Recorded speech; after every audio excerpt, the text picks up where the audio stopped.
आणि बुलेटिनच्या सुरुवातीला एक मोठी बातमी आहे। विधानसभा निवडणुकीची मतदानाची प्रक्रिया पार पडली आहे आणि यानंतर आता सर्व एक्झिट पोलचे अंदाज सुद्धा समोर येत आहेत आणि या सगळ्या एक्झिट पोलच्या अनुसार सत्तेसाठी महायुती आणि महाविकास आघाडीमध्ये काटेकी टक्कर बघायला मिळते आहे। मात्र या सगळ्यामध्ये महायुतीचं पारडं काहीसं जड राहिलेलं दिसतंय।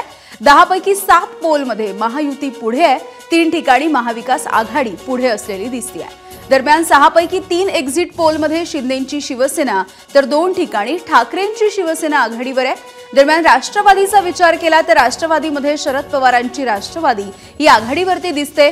पोलच्या अंदाजानुसार अजित पवार हे 6 पक्षांमध्ये सर्वात शेवटच्या स्थानावरती गेल्याचं या पोलच्या आकडेवारीवरून स्पष्ट होत आहे। आणि आता आकडेवारी बघणार आहोत पोल ऑफ पोल्सची। काय आहेत हे पोल ऑफ पोल्स आपण बघूयात। महाराष्ट्राचा हा महापोल आपण बघतोय। चाणक्यचा हा महापोल आहे।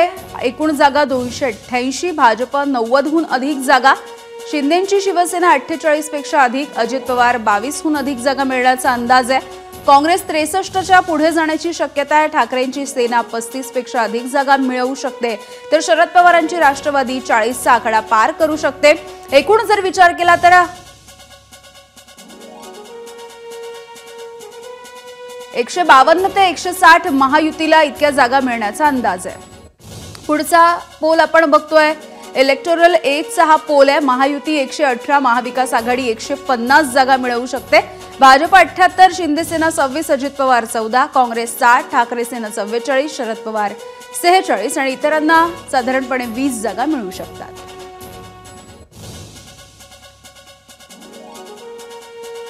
पुढची आकडेवारी बघूयात। पुढचा पोल आहे मॅट्रिक्सचा। यामध्ये महायुतीला 150 ते 170 जागा मिळवू शकतात असं म्हटलेलं आहे। महाविकास आघाडी 110 ते 130 जागांवरती पुढे येऊ शकते। भाजपला जर जागांचा अंदाज बघितला तर 89 ते 101, शिंदेसेना 37 ते 45, अजित पवार 17 ते 26, काँग्रेसचा विचार केला तर 39 ते 47, ठाकरेंची शिवसेना 21 ते 39, शरद पवारांची राष्ट्रवादी 35 ते 43 आणि इतरांना 8 ते 10 जागा मिळू शकतात। या पोलमध्ये सुद्धा सगळ्यात कमी 6व्या स्थानावरती अजित पवार दिसतायत।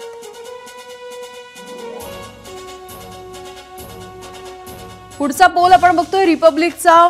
यांनी थेट महायुती महाविकास आघाडीची आकडेवारी दिली आहे। महायुती 136 ते 157 आणि महाविकास आघाडी 126 ते 146 जागा, इतरांना 2 ते 8 जागा मिळू शकतात।